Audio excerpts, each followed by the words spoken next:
संवाद के इस राजनीतिक पोस्टमार्टम में आपका स्वागत है और आज हम आपको राजस्थान की पूरी राजनीतिक परिदृश्य को विश्लेषित करने का काम इस वीडियो में करने वाले हैं। इसलिए इस वीडियो को आखिर तक देखिएगा। राजस्थान की राजनीति में क्या उथल और क्या पुथल हो रहा है, सब कुछ आपको इस वीडियो से पता चल जाएगा और हम कोशिश करेंगे कि सबसे आसान भाषा में आपको ये बता सके, समझा सके। तो डोटासरा का खेल होने वाला है खत्म और हनुमान और सचिन ने दे दिया है झटका। क्या हो रहा है राजस्थान की राजनीति में, इसे समझने के लिए पूरे वीडियो को आखिर तक जरूर देखें, क्योंकि बहुत कुछ आपको इस वीडियो में पता चलने वाला है। हनुमान और सचिन कैसे दे रहे हैं झटका।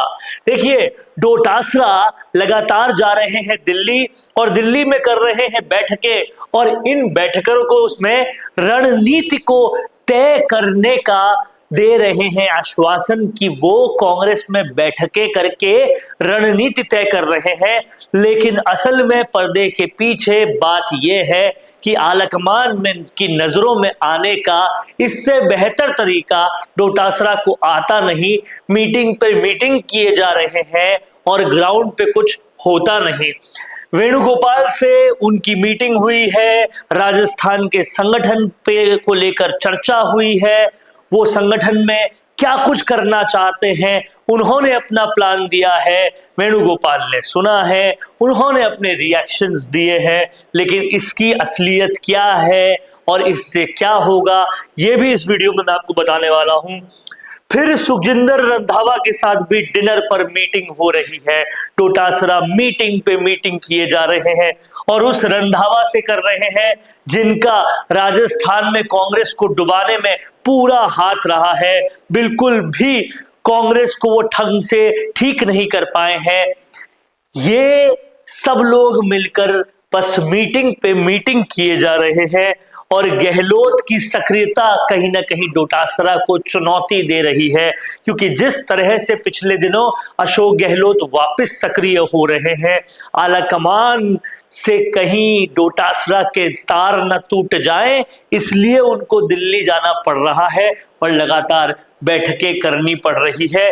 लेकिन क्या इससे कुछ होगा, ये देखने वाली बात है, ये समझने वाली बात है।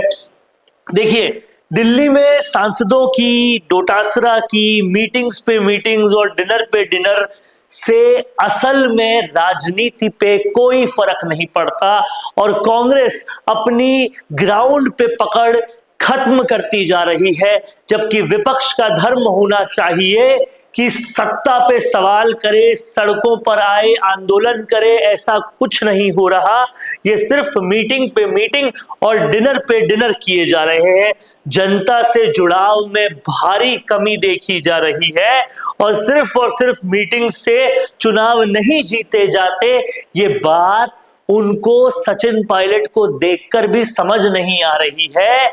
जो चाहे सत्ता में हो ना हो, चाहे चुनाव वाला साल हो ना हो, अपनी कंस्टिट्यूएंसी में जाते रहते हैं, जनता से संवाद बने रहते हैं, लेकिन यहां पर इनको समझ नहीं आ रही। अब राहुल गांधी की भारत जोड़ो यात्रा से उम्मीद तो है, लेकिन क्या वो यात्रा इतना बड़ा टर्न अप कर पाएगी जैसा पिछला किया था? क्या कांग्रेस में वो एकता है? क्या भारत जोड़ो यात्रा पहले की तरह अपना इंपैक्ट दे पाएगी? ये सारे सवाल अब भी उठते जाते हैं। आगे समझते हैं कि क्यों कांग्रेस को अभी चिंता करने की जरूरत है। देखिए, भजन सरकार के मंत्री बहुत ज्यादा सक्रिय नजर आ रहे हैं बनिस्पत कांग्रेस के।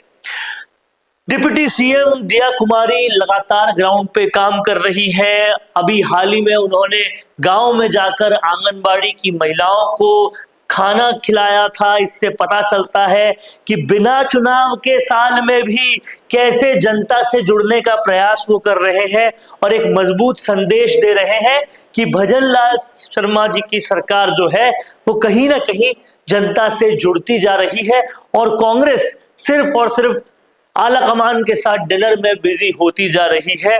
तो ये राजस्थान की सियासत में लगातार हो रहा है।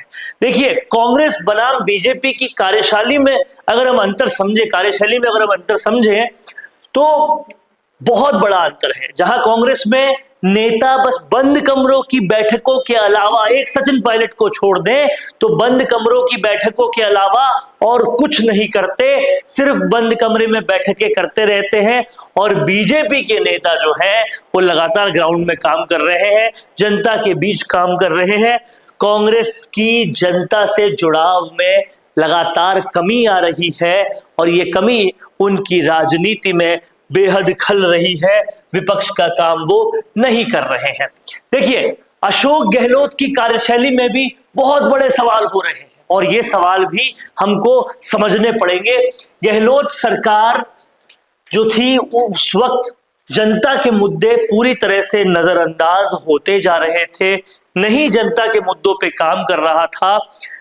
और पायलट जो संवेदनशील मामलों में सक्रिय थे, उनको भी अनुशासनहीनता करार कर दिया था, उन्हें भी अनुशासनहीनता में ले लिया था।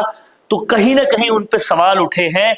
और क्या गहलोत उस वक्त भी और अब भी केवल सीएम निवास या पूर्व सीएम निवास से बाहर नहीं निकलेंगे, ये सवाल लगातार उठता जा रहा है।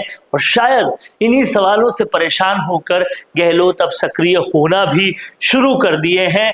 लेकिन फिलहाल ये जो राजनीति हो रही है वो काफी अलग है।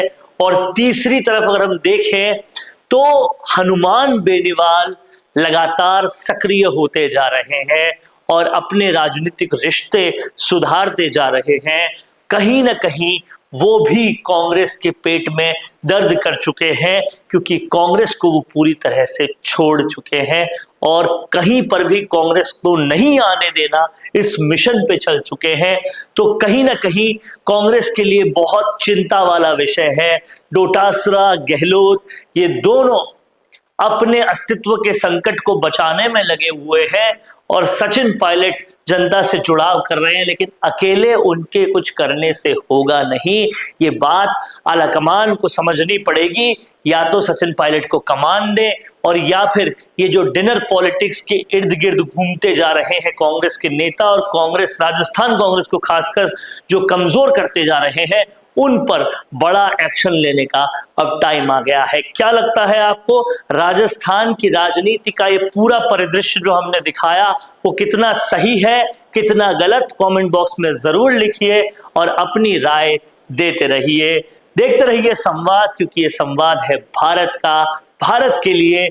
ऐसे ही राजनीतिक पोस्टमार्टम हम आपके लिए लगातार लाते रहेंगे। नमस्कार। भारत का सबसे तेजी से बढ़ता हुआ डिजिटल न्यूज चैनल, जिसका परिवार 4,17,000 लोगों से भी ज्यादा बढ़ रहा है, वो संवाद न्यूज चाहता है हर जिले और हर राज्य में मीडिया पार्टनर्स। तो अगर आप बनना चाहते हैं संवाद न्यूज के पार्टनर्स, तो कांटेक्ट करें नीचे दिए गए नंबर्स पर। इसके अलावा अगर आप वीडियो एडिटर बनना चाहते हैं या फिर न्यूज इंडस्ट्री में बतौर इंटर्न सब सीखना चाहते हैं, तो संवाद न्यूज के जयपुर हेड ऑफिस में काम करने के लिए संपर्क करें स्क्रीन पर दिए गए नंबर पर।